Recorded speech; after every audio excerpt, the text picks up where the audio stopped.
watching closely. What's the secret, Max? You just gotta find something you love to do and then do it for the rest of your life. I don't want to be a product of my environment. I want my environment to be a product of me.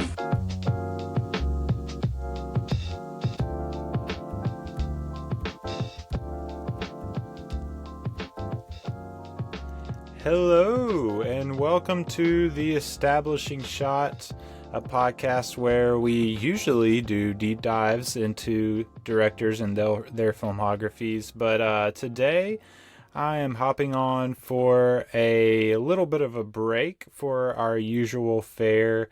We are taking a break from our Wes Anderson series, and I'm doing a solo pod today, just kind of going over what I think is the best of the year so far for 2023, as far as films that have come out this year here in the U.S.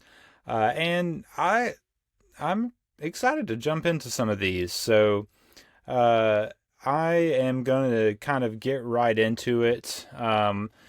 We will go through what I think are some of the really good films that have come out already this year.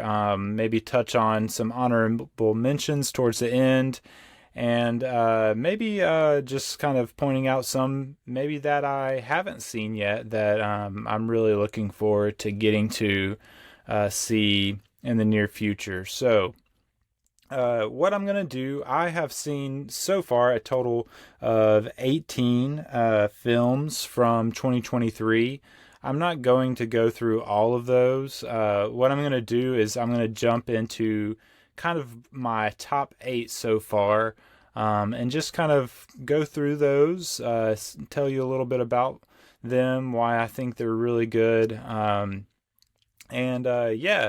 Hope you get some good recommendations out of this, and maybe get some confirmations of movies that you think are the best also. So, yeah, let's jump right in.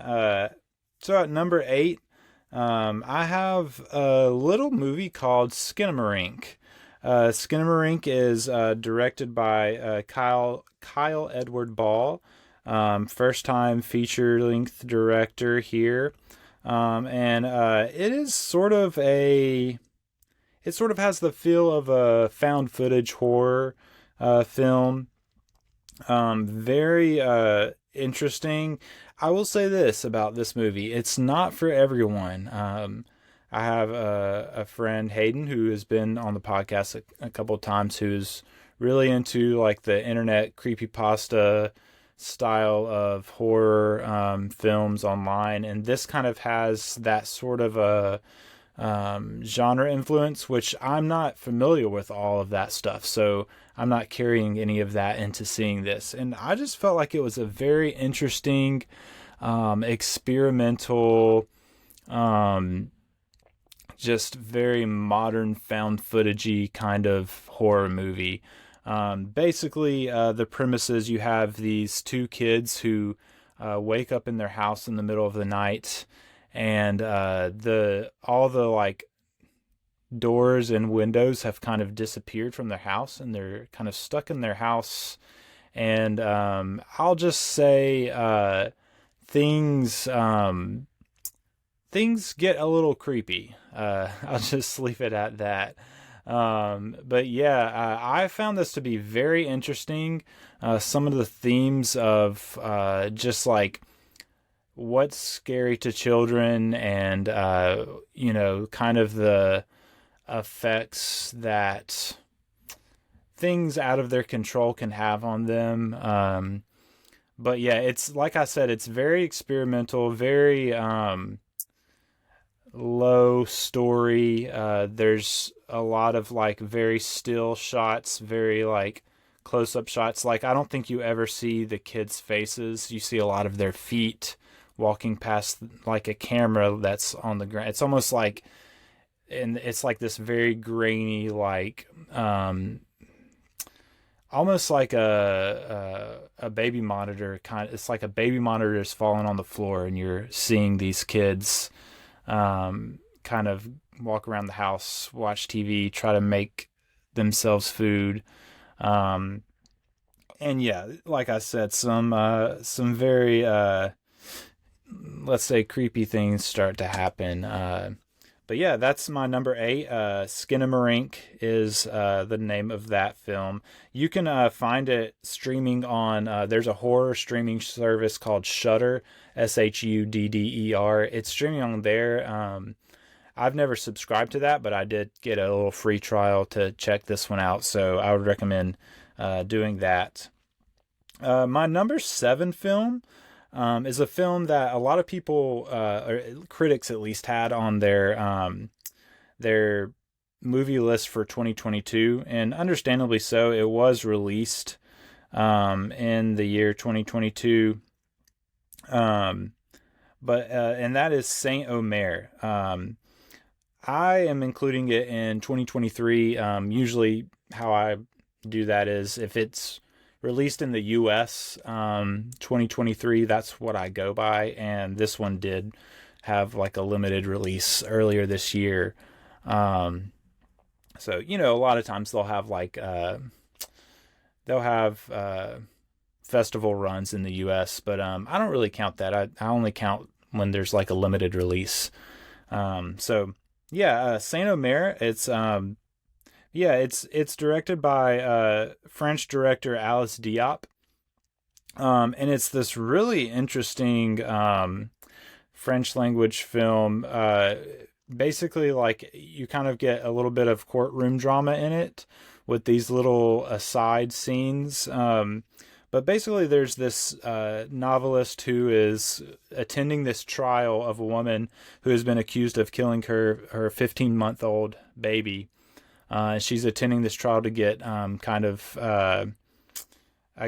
information about it, notes for the novel she's writing.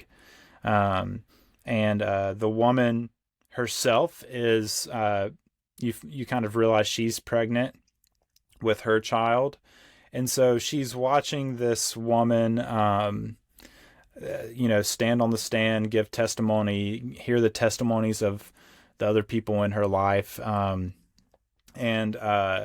She's kind of, I guess, reckoning with motherhood, womanhood, what it means.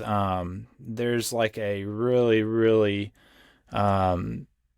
interesting kind of biological parallel to what's going on in this trial that's kind of stated later on in the movie, that I thought was really, really interesting and kind of a powerful way to think about what's going on here, what it means to be a woman, what it means to be a mother.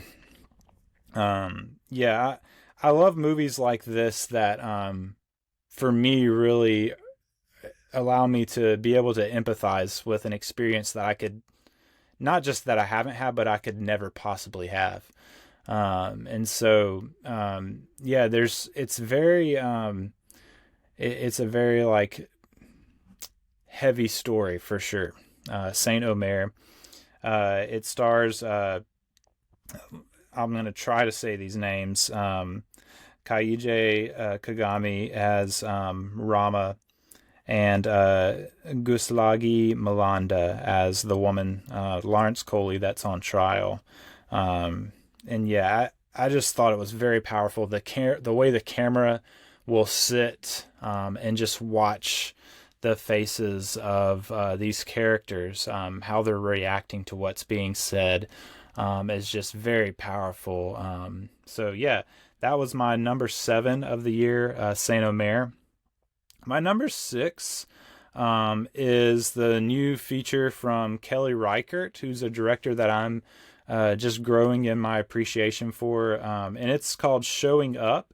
It stars Michelle Williams, who was just played a great role in Spielberg's The Fabelmans, and also Hong Chow is kind of the main supporting role here, and she's been popping up in everything recently. Really great actress. And Michelle Williams plays this artist who's kind of working at this art studio in Portland, in this Portland community.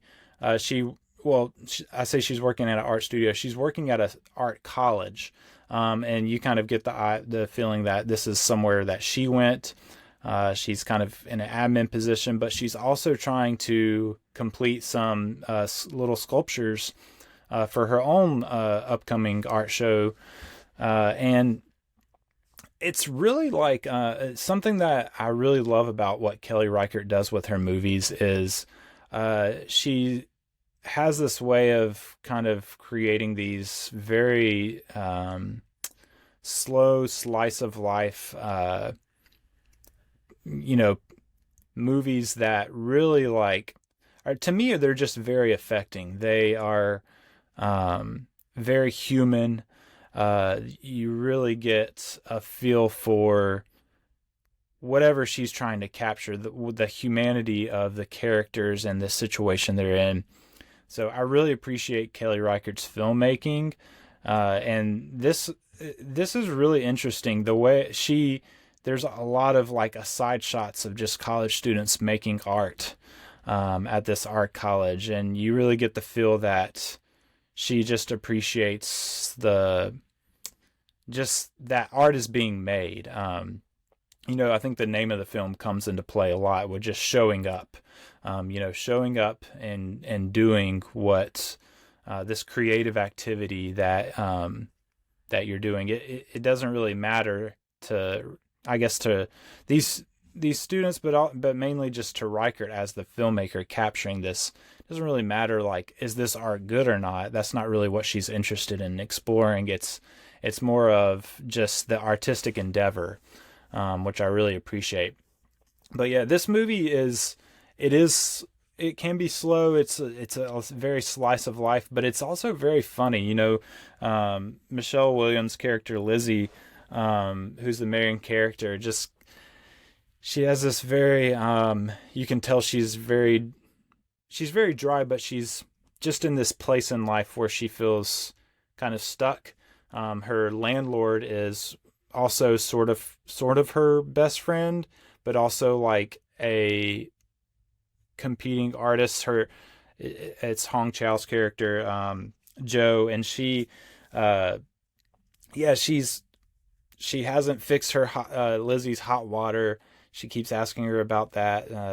She's they went to art school together, but Lizzie kind of is struggling to actually find time for her art between her job and her family drama and whatever else she's going on. Not to mention her cat hurts a pigeon that Joe finds and brings to her, and she ends up taking care of this pigeon, trying to nurse it back to health, which creates a lot of very not roll on the floor, laugh out loud funny, but a lot of chuckle funny, which I like a movie that can make you chuckle all throughout it.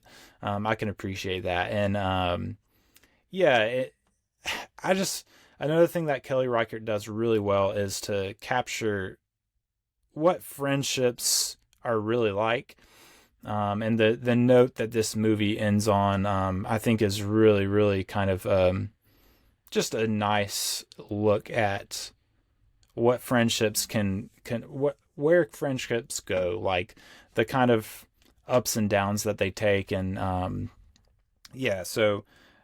showing up, I really enjoyed this one. It's just watching her make these sculptures, pressing on the clay and whatnot, the politics of getting to the kiln early so that you don't get your piece a little charred, which is apparently a thing.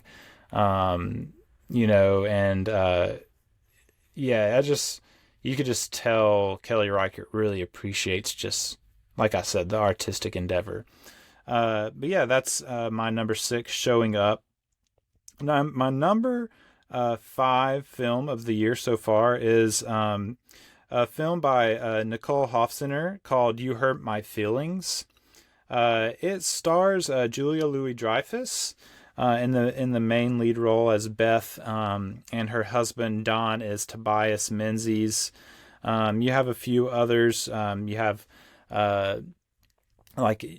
Beth's sister and her brother-in-law, and they have Beth and Don. The two leads have a son. That there's kind of just this. All these characters kind of you learn about their life, where they are in life. But yeah, the basic premise of this movie is that Julia Louis-Dreyfus's character Beth is a writer. She's had a decently successful memoir that came out, and she is working on her first full-length novel, and she's trying to get it published. Her publisher isn't, or editor, whoever, isn't really seeming like she likes it. Her husband is telling her, you're going to get it published. It's going to be great. But then she overhears him kind of telling her brother-in-law that he doesn't really actually care for it, but wants to support her, doesn't really know how to tell her he doesn't like it at this point. And it just throws her. She doesn't know what to do anymore. And this movie was very funny. You do get a few just laugh out loud moments. Julia Louis-Dreyfus is an actress that I want to see more of. Seinfeld is one of my favorite comedies ever. Just one of my favorite shows ever. And Louis-Dreyfus she has just a great sense of comedy, but also like in this film, you really get to see her she knows how to turn on that kind of sitcom-y humor, but also how to really get really true and human emotions on screen. So I really appreciated her in this film, so it's a very low stakes drama. And something I appreciated about it is just her and her husband, her husband plays a therapist who is having problems of his own. Is he a really good therapist? Is he losing his touch? All of the characters kind of have these kind of like, where am I in my life kind of moments. Their son not knowing what he's going to do, going through a breakup. It's that small seed of distrust of overhearing her husband is just this small stakes little thing that feels very human and true to life. Like, we know there's bigger things going on in the world, but also like these small problems in our own little circle of interpersonal relationships can just throw us for a loop. And they are a big deal to us. What we feel is a big deal in our own little worlds. And Holofcener looks at that. She sees the humor in it, but she also sees the humanity in it. And she laughs at it, but she also really like shows that, but that's who we are, and that's okay, and that's normal. And so I just really appreciated this. I haven't seen any other Holofcener, and so I really want to jump back into some of her other stuff. I know Julia Louis-Dreyfus has been in another film of hers years ago. So, I really, really liked this one a whole lot. That was my number 5 of the year. Well, I'm going to take a quick break. And when we come back, I will get into my maybe some honorable mentions, and then I'll go into my top 4 of the year so far. And so I will see you in just a minute. Hey everyone, thank you for joining us on the Establishing Shot today. We hope you're enjoying the episode so far, and we hope you will stick around for the segments we have coming up after this quick break. But during this break, I wanted to tell you how you can get more involved with the Establishing Shot podcast. There are several ways you can do this. The main way you can do it is by going to establishingshotpod.com, our website where you can find all sorts of information like episodes with the show notes on there, information about our guests for each episode. You can find reviews there, and there's a page where you can actually leave a review on the website if you want to. You can see all the platforms where the podcast is available, like Apple, Spotify, all the major podcast platforms, and even a link to our YouTube page where you can see a video version of the podcast. So please go to the website. And the place I want to highlight there is our donate page, which has information about our Establishing Shot family. This is a way that you can subscribe to the podcast to support all the efforts and the stuff that goes into making this podcast good and making it better than it even is now. We have different tiers that you can subscribe to, starting at $5. And what this will do is you'll be able to support the podcast, help me make it better, and also at the same time, you'll get early and ad-free episodes. You'll get access to our Discord server where you can join in and just kind of talking about movies with a community that loves film. And so we would love to have you in there. And then the higher up in the tiers you go, the more you get. Even things like chats and video chats that we'll do every once in a while, where we get to talk about in more detail stuff that we're talking about on the podcast. So I hope you'll subscribe to that. Choose a tier that fits your budget, and I would love for you to support the podcast in that way. And the last thing I wanted to talk about is where you can find us on social media. You can find me personally on Twitter at @DEliPrice, and you can also follow me on Letterboxd. Letterboxd is kind of like a social media for movie reviews, so you can read my reviews there, and you can find me there at just Eli Price, no spaces or anything. So I'm on Twitter and Letterboxd. You can find the podcast on all the social platforms as well, such as Twitter at eShotPod, and then on Facebook and Instagram and TikTok at Establishing Shot Pod. So make sure to follow us so you don't miss anything. If you have any questions or comments about the episode or about the podcast, you can always email us at establishingshotpod@gmail.com. And the very last thing I want to do before you get back into the episode today is just ask you to please go to Spotify and Apple and leave some ratings and reviews. That really helps the visibility of the podcast and gets it in more people's podcast feeds. And so we hope you will do that for us, and we would greatly appreciate it. So I hope you enjoy the rest of the episode, and I will see you next time on the Establishing Shot podcast. Hi, welcome back. I've been doing sort of a best of 2023 so far in film today, and I'm excited to get into my top 4. Before I get into my top 4, though, I just kind of wanted to hit on some that both are honorable mentions that I'm not going to talk about in my top 4, and also some that I haven't got around to yet that I'm really excited about. So I'll start off with some that I haven't seen yet that I just I feel like are going to be some of my favorite of the year, or at least that I'm just excited to see. Probably the main one that I haven't seen yet that I really wanted to get to theaters and watch that I haven't gotten to is Are You There? Are You There, God? It's Me, Margaret. I've just heard such great things about this movie by Kelly Freeman Craig, who directed Edge of 17 years ago, which I really liked, a great kind of teen comedy. And I've just heard that Rachel McAdams in this is great, that the humor is great, that just like the way she captures, preteen life is just very sweet and human and funny. So I'm really excited to get to see Are You There, God? It's Me, Margaret. As of the time of this recording, it's kind of mid-June, and I'm pretty sure it's going to be streaming later in June, or at least available to rent. So I'm excited for that. One that I look forward to seeing with my wife.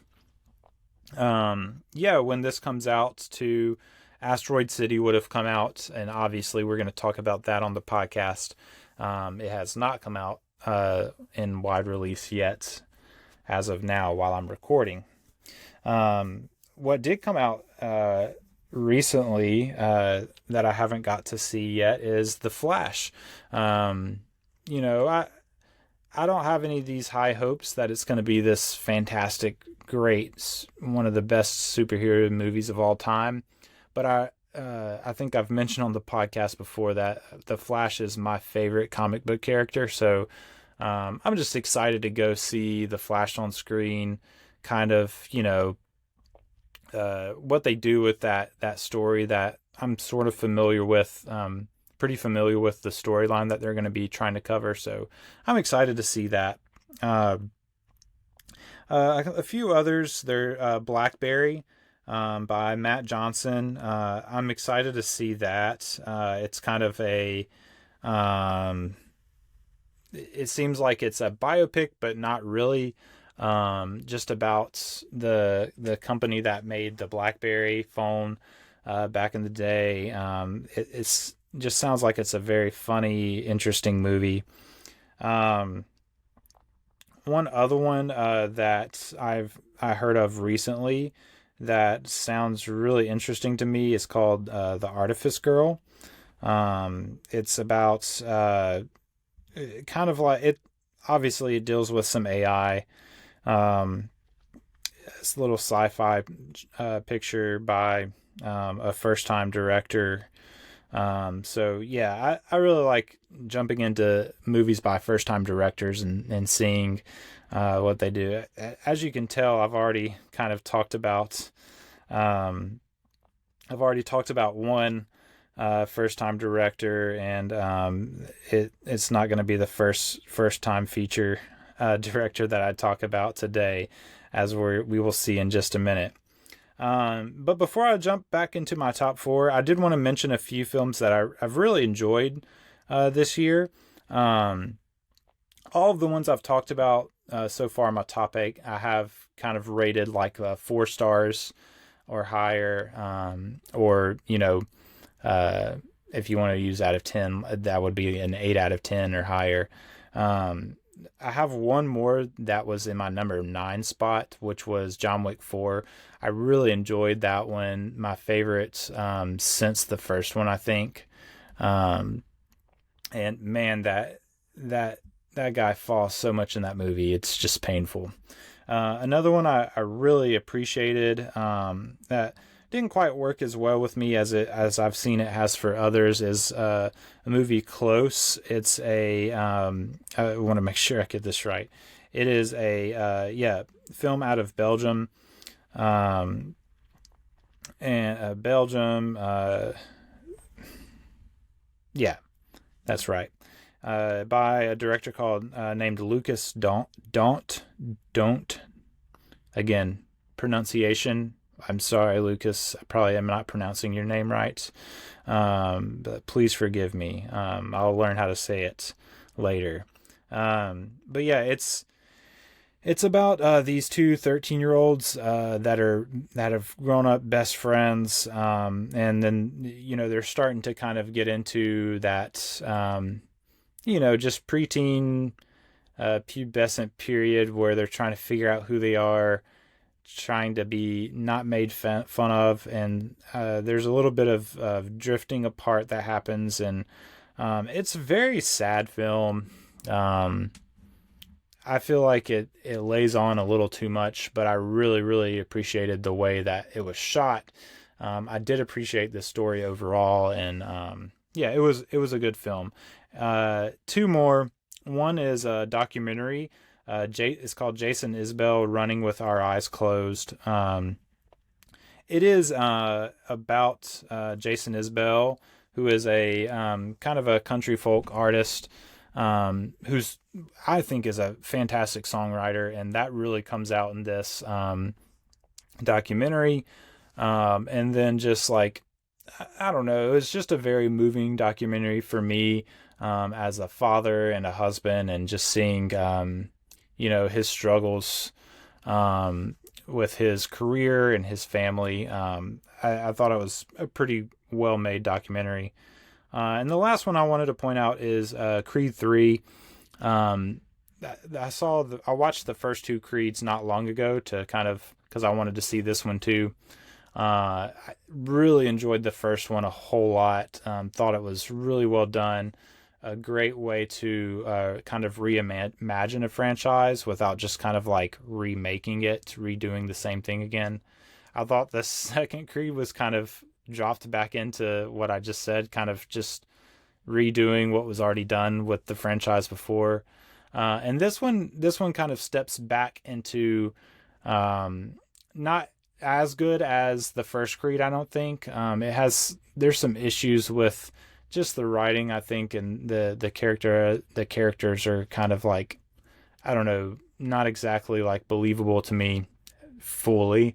But man, Michael B. Jordan, and this is his first go at directing, and I think he does a pretty good job. He tries some interesting things that may or may not work, but they're interesting at least. And then Tessa Thompson is great in this again, and Jonathan Majors, man.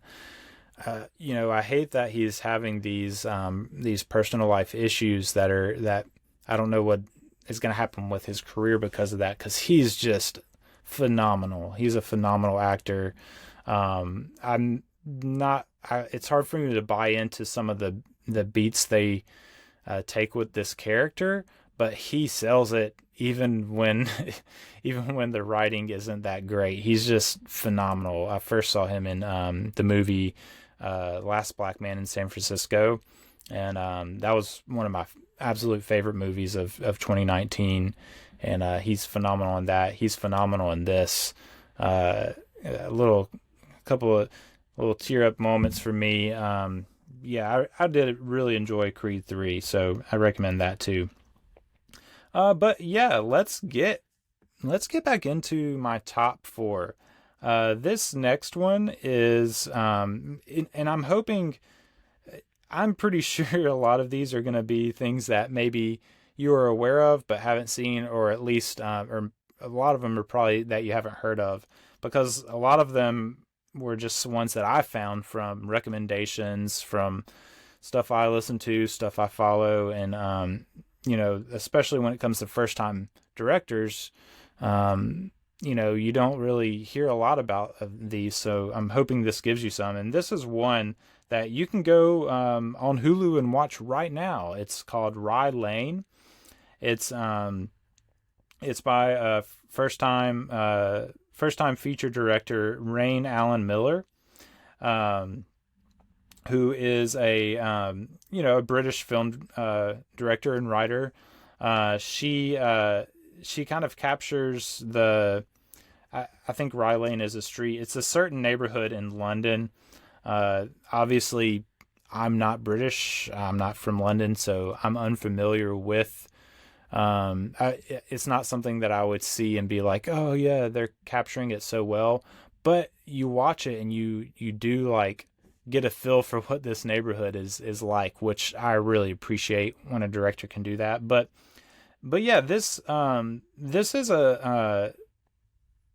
it's a rom-com is what it is. I mean, there's no getting around it. There's comedy, there's romance. The comedy is hilarious. They do some really, really interesting, innovative things with this, as far as like you get these flashback moments where a character is telling about something telling a story about something that happened. That is a funny story to begin with, but then the person they're telling it to is kind of like in the story, like watching as like an audience and kind of commenting from the side, as kind of like this spectator on this like stage scene of the story being played out. So you got stuff like that, and just some kind of like some shock humor that's really funny. Man, this movie made me laugh a whole lot. This is one that I want to go watch again. Like, I told my wife, like, we've got to watch this. I watched it without her, and I'm like, we've got to watch this together. Super funny, and also really, really sweet. the two leads, who I am very unfamiliar with. I don't think they've really done much work at all, either of them. Which are David Johnson plays Dom, and Vivian Apara plays Yaz, and they have incredible chemistry, comedically and romantically, and I don't know, I think the way this was shot is really interesting. The comedy hits, the romance hits, and I was just smiling all throughout this movie. I highly recommend this one. It was just a good time. And you don't really get rom-coms like that anymore. So I really, really appreciated this. And that's Rye Lane. That's RYE Lane. In case you were, I don't know, searching for the wrong spelling. But yeah, so that's my number 4. My number 3 is Broker. This is a movie by Hirokazu Koreeda, who is a Korean director of movies like Afterlife, Still Walking, Shoplifters. These are all movies that have been on my watch list for a while now that I have not gotten around to. So this is actually the first Hirokazu Koreeda movie that I've seen. And it stars Song Kang-ho, who most people will know from Parasite. He's the dad in Parasite. He's also plays a key role in Bong Joon-ho's Snowpiercer, another Bong Joon-ho. So he's a regular collaborator with Bong Joon-ho. But yeah, he's really good here in Broker. The premise of this is you have these two guys who volunteer at a local church in Korea that has kind of like a baby drop box, which is basically like, instead of a mother abandoning their baby on the street, this church has a little box where they can drop their baby off, and the church will take them into their little orphanage, kind of to keep these babies from becoming malnourished, dying on the street, whatever. Beside the point. But basically, these guys will sometimes erase the footage of the baby being put in, and they'll take the baby home, and they are brokers, essentially, which means they are selling these babies on the black market to, parents that can't have kids and for some reason are unable to adopt the normal route. So yeah, really interesting concept. You have Song Kang-ho as one of them. Gang Dong-won is the other character who I have not seen him in anything, but he was great in this. And then the mom of the baby, who ends up pretty early on, this is not really a spoiler, comes into contact with these guys. She was in The Host with Bong Joon-ho, which I saw, and apparently she was in Jupiter Ascending too, but it's been forever since I saw that. But she's great too. And what happens is these three end up going around trying to find parents to sell this baby to. And then you also have these two women who are detectives that are trying to bust these two leads, Sang-hyun and Dong-soo, the two lead guys, trying to kind of catch them in the act of selling, to arrest them for illegal selling of babies. And so I get the sense that Koreeda is really good at just hitting emotional beats, because he hits some emotional beats in this movie that are just like heartbreaking and heartwarming and up and down again. It's just really good. A really good drama. It's funny too. It just like, you have this kind of found family dynamic that ends up playing out that's really sweet, and you get some funny dynamics within that. And yeah, I thought this was a really sweet, really good movie, that really, like, I don't know, I just really, really enjoyed it. It's another one that some people might have had as a 2022 movie, but did not have a limited release until early this year. So I'm counting it as a 2023 movie. That's the movie Broker by Hirokazu Koreeda, also on Hulu, streaming on Hulu now. And so I was able to catch up with this recently before recording. But yeah, so that's Broker. My number 3. My number 2 movie of the year is also similar to Skinamarink and Rye Lane, a first-time director, first-time feature-length director anyway. Yeah, and that is A.V. Rockwell. She is, I think she's done some TV directing, and she has a good bit of short films too. But yeah, she's out of New York City. This film is set in New York City.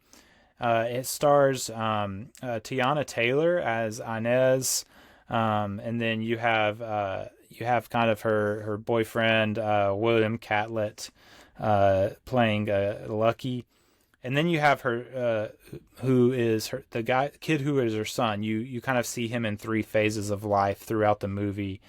So you have 3 different actors playing him, and this is one thing in this film that the acting is really incredible. I was really blown away by the acting of Tiana Taylor, William Catlett, who I've never really seen before. He hasn't been in much, and then these 3 kids are just phenomenal in this role as Terry, the son.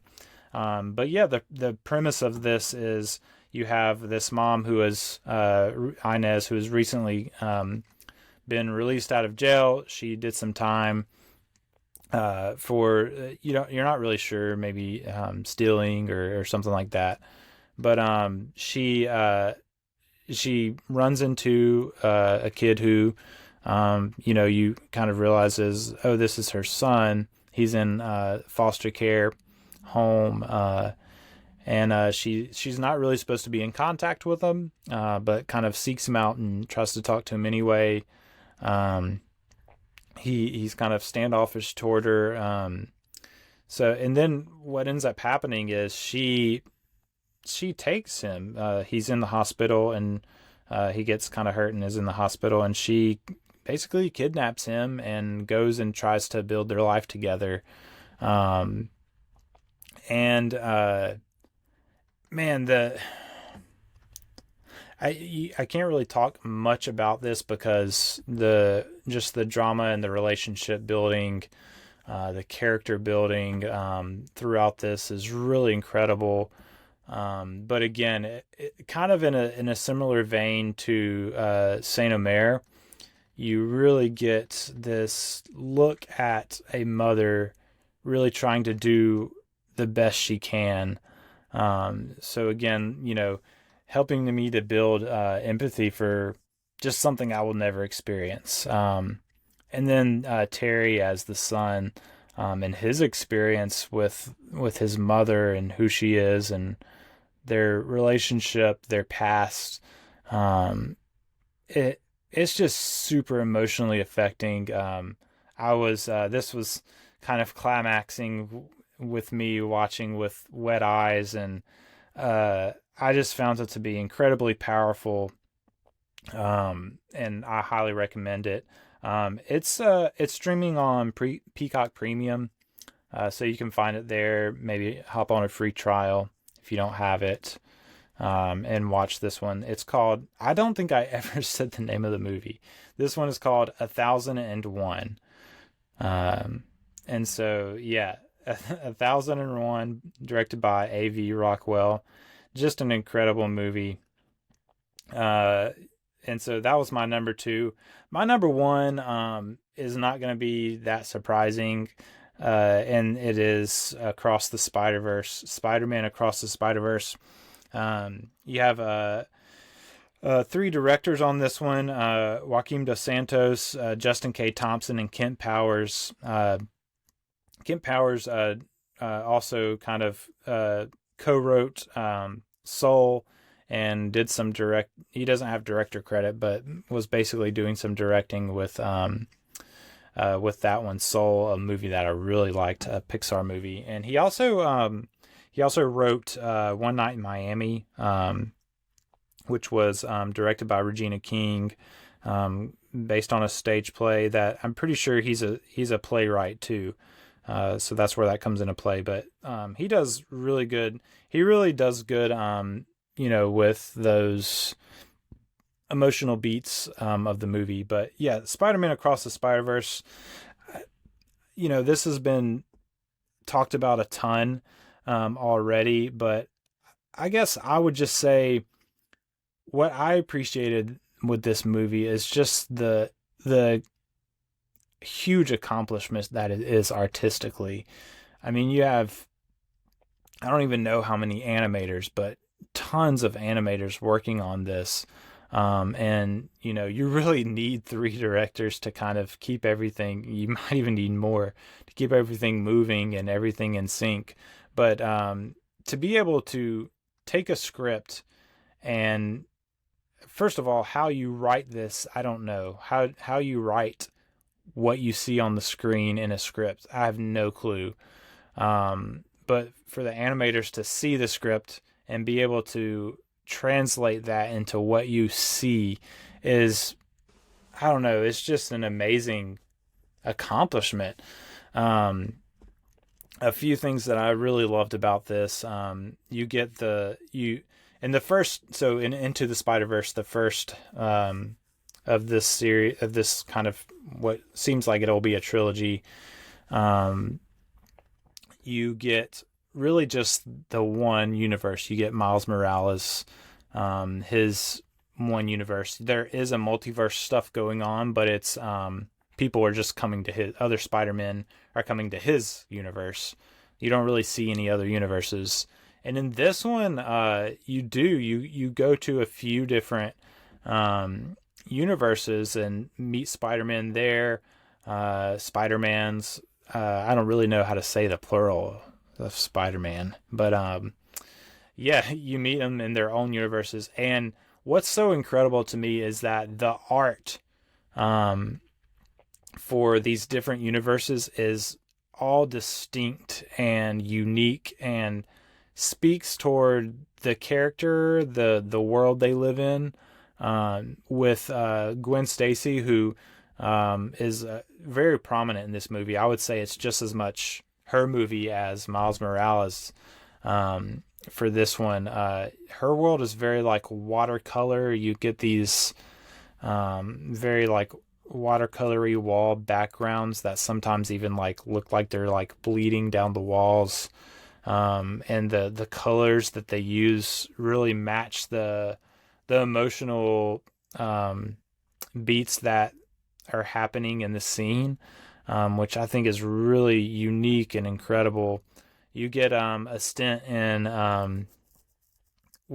kind of like this Indian version of Brooklyn or Manhattan or something, and you get that vibrancy of India coming out in that. You have the Spider-Punk character who's kind of looks like anarchist resistance posters slapped together. You just have so many different art styles going on, but you don't really feel lost. You feel like you're along for the ride. There's a lot going on in this movie, I'll say that, but it's not a way where I'm like turned off by it. It more draws me than anything. I want to watch it again to see what else I can see. And so that's a difference for me when sometimes there's too much going on in a movie and it's so overwhelming that you're just like, I'm done with this. That's not how this one is to me. It really draws me in, makes me want to watch it again to see what else I can see, what else I can feel. And so, yeah, the emotional beats of this are just really good. I heard pointed out, I wish I could give credit. I just don't remember where I heard it, but it feels like there's kind of a flip in the important characters, the pivotal character influences in Miles Morales' life. In the first, it feels like it's more of the male characters in his life. In this one, it feels like it's more the female characters, like his mom and Gwen, kind of really influencing his identity. And so that's really cool to see. There's some really emotionally affecting scenes. Just the question of, you kind of get, this isn't really spoiler, but you kind of get this idea of canon. What is canon? What does it mean for a Spider-Man to be Spider-Man? Do they all have to have the same story? And that is very well done. It kind of feels, it doesn't feel like it's just a joke that's like a bad joke. It feels very true to the universe. It feels very, I don't know, it's just very good. Everything is just so well done in this movie. If I had one complaint, it would just be that the sound mix wasn't always the best. It's kind of hard to understand characters here and there. But I want to say I heard that they actually did a re-edit of the sound and have put out a new version where you can hear the characters better. So bravo to the Across the Spider-Verse team for doing that. But yeah, this is just an incredible movie. I want to see it again as soon as I can, just to kind of be able to take in everything that's going on. And I haven't even mentioned the voice acting performances going on here. Of course, you have Shamik Moore and Haley Steinfeld as Miles Morales and Gwen Stacy. They do a really good job. But some new faces here in Oscar Isaac playing Miguel O'Hara, or Spider-Man 2099, does really good with that. I really enjoyed Jason Schwartzman as the Spot, kind of the villain character in this one. And Daniel Kaluuya, who I didn't even realize was playing the Spider-Punk character. Really good job. But yeah, Jason Schwartzman, I think, fit very well for the Spot character. But yeah, just all around, that was just an incredibly fun movie. I can't wait to see it again. Across the Spider-Verse. Not an exciting or controversial pick for the number one film of the year so far, but that's what I've got. So I've seen some other movies that didn't make the list, like Air, which I did enjoy. The Super Mario Brothers movie that I saw with my son was fun. A couple Marvel, The Little Mermaid. Not a huge fan of any of those. But yeah, I'm looking forward to catching up with the rest of the movie year. We've got some great ones on the slate that I'm really excited about. Yeah, let me read you off again my top 8 movies. So in case you were trying to write them down and didn't get a chance. The first, number 8, I have Skinamarink by Kyle Edward Ball. Saint Omer, directed by Alice Diop. At 6, Showing Up by Kelly Reichardt. At number 5, You Hurt My Feelings by Nicole Hofstetter. At number 4, Rye Lane, directed by Rain Allen Miller. Number 3, Broker, directed by Hirokazu Koreeda. At number 2, 1001, directed by A.V. Rockwell. And my number 1 film of the year so far, is Spider-Man Across the Spider-Verse. And so, yeah, I hope you're able to catch up with some of these that maybe you haven't heard of, or maybe are encouraged to see sooner now. But yeah, I look forward to jumping back into the Wes Anderson series next week. Jumping back in with Isle of Dogs, Wes Anderson's second stop-motion animated film. That's going to be a fun conversation. So I look forward to seeing you then. And that's all I have for this week. I hope you enjoyed this little hiatus. And I will see you again next week. Thank you so much for listening. Please make sure to subscribe wherever you listen to podcasts. And if you could, I'm just going to give an extra one. I know the outro is going to probably say it again, but please, if you could take just a moment, it just takes 1 minute out of your time to rate the podcast on Spotify and Apple, and then on Apple also leave a review. That really increases the visibility of the podcast, gets it out there. And if you do want to support the podcast, help me make some improvements, and get me research materials, that sort of thing, you can go to establishingshotpod.com. I have some different tiers where you can support. You'll get the episode a day early, that sort of thing. So please support the podcast if that's something that you're able to do, and I would greatly appreciate it.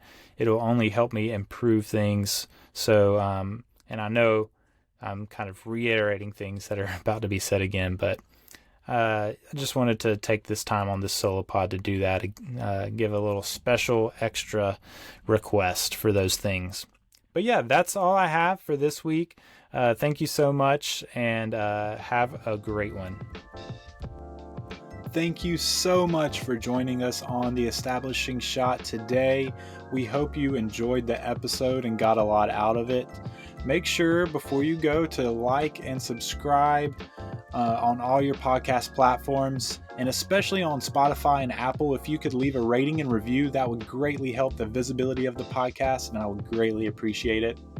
Again, if you go to establishingshotpod.com, you can find out all you need to know about the show, where to find us on the social media platforms, where to find us podcast-wise, YouTube, and you can even leave a voicemail there on the website on the right side of your screen. So click that if you want to give a comment or ask a question about the show. Just feel free to leave a voicemail. We'd be happy to feature that on the show. And also, if you just want to email rather than leave a voicemail, you can email us at establishingshotpod@gmail.com. And we would be happy to answer your question there or feature a question or comment on the show if it pertains to the episodes. So please do that. And we would love for you to join the Establishing Shot family. You can, again, find where to do that on the donate page at establishingshotpod.com. We hope you have a great week, and we look forward to seeing you again next time. We were happy here. For a little while. But look, I figure it this way. Better to be king for a night than schmuck for a lifetime.